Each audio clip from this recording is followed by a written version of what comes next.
Okay, let's jump right into this explainer, because there is a massive rebellion happening right now at college graduations across the country. And honestly, Silicon Valley is desperately trying to figure out why. We're looking at a bizarre real-time culture clash between the tech elites who are building our future and the very students who are expected to live in it. Picture this. It started making major headlines recently at the University of Arizona. Former Google CEO Eric Schmidt stood at the podium to deliver his commencement speech, and of course, he started hyping up the artificial intelligence revolution. But instead of the usual cheers from the graduating class, he was met with boos, actual loud jeers. He literally had to pause his speech and say, "I know what many of you are feeling about that. I can hear you." And this wasn't just a one-off reaction to Eric Schmidt either. It brilliantly illustrates a growing trend. Down at the University of Central Florida, real estate executive Gloria Caulfield was actually booed when she called AI the next industrial revolution. And at Middle Tennessee State University, record label CEO Scott Borchetta was met with the exact same hostility when he brought it up. Students from totally different majors, across completely different states, are aggressively rejecting the tech elite's narrative.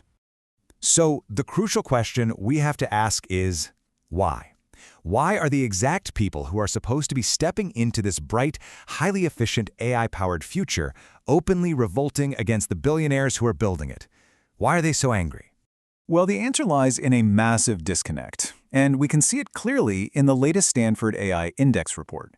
When you compare how tech insiders view AI versus how the general public views it, the gap is just staggering. Look at the jobs category. 73% of tech experts are positive about AI's impact on jobs, but only 23% of the public feels the same way. The tech industry is basically living in an absolute echo chamber of optimism, while everyday people, including these graduating students, are terrified about their paychecks. And hard data from Pew Research absolutely backs up that fear. Nearly two-thirds of Americans, about 64%, believe AI is going to lead to fewer jobs over the next 20 years. To put that into perspective, it proves that the fear of a robot apocalypse isn't about some sci-fi Skynet taking over the world. It's much more practical. It's just about paying rent, affording groceries, and surviving in a shifting economy.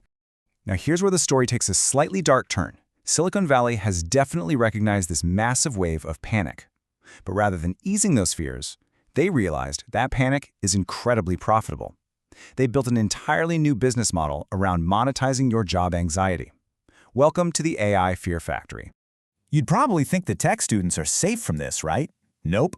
A recent University of Toronto study shows that even computer science students are terrified. Through in-depth interviews, researchers found severe job displacement anxiety among both undergrads and grads. They feel like standard fields, stuff like web development and basic software engineering, are highly vulnerable now. There's this intense, crushing pressure to basically abandon their interests and hyper-specialize in AI just to survive the job market. And for international students, it's way worse, because losing a job to automation could literally mean losing their chance at permanent residency.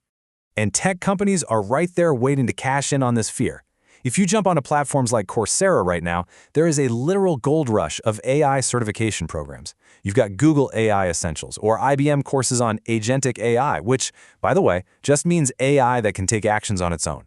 These companies are generating immense panic about job displacement and then conveniently turning around and selling you an expensive certification course that promises to be your only lifeboat in the storm. It's a pretty brilliant, if cynical, business model. But listen, before you go drop out, change your major, or spend thousands of dollars buying into the hype, let's take a step back and look at the historical data. Because the truth is, we've actually survived this exact same technological panic before.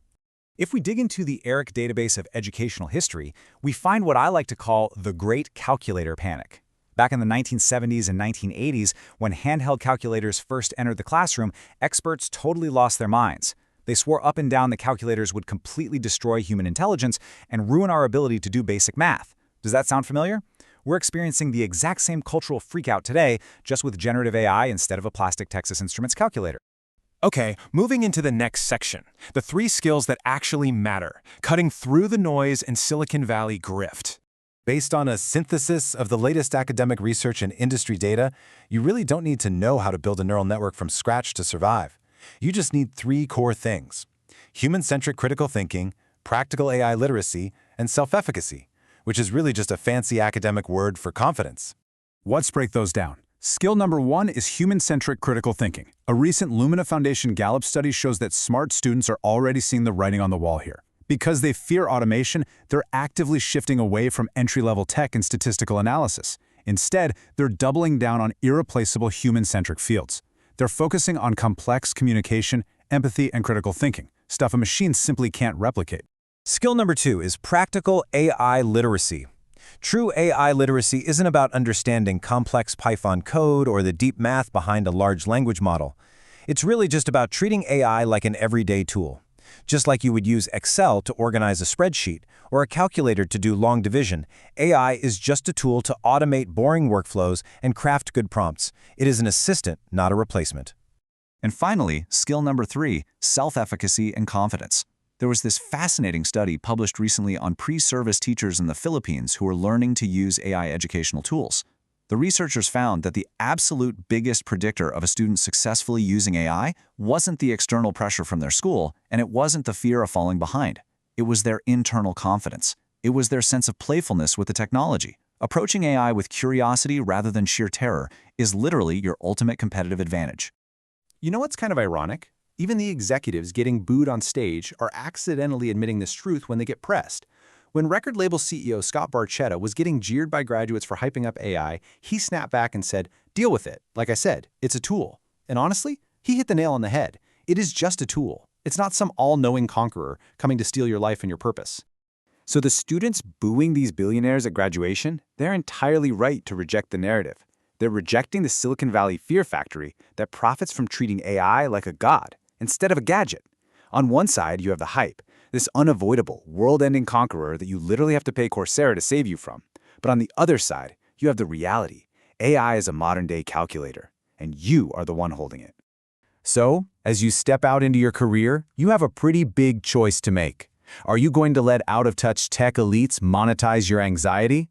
Or are you going to brush off the fear, pick up the calculator, and build the future yourself?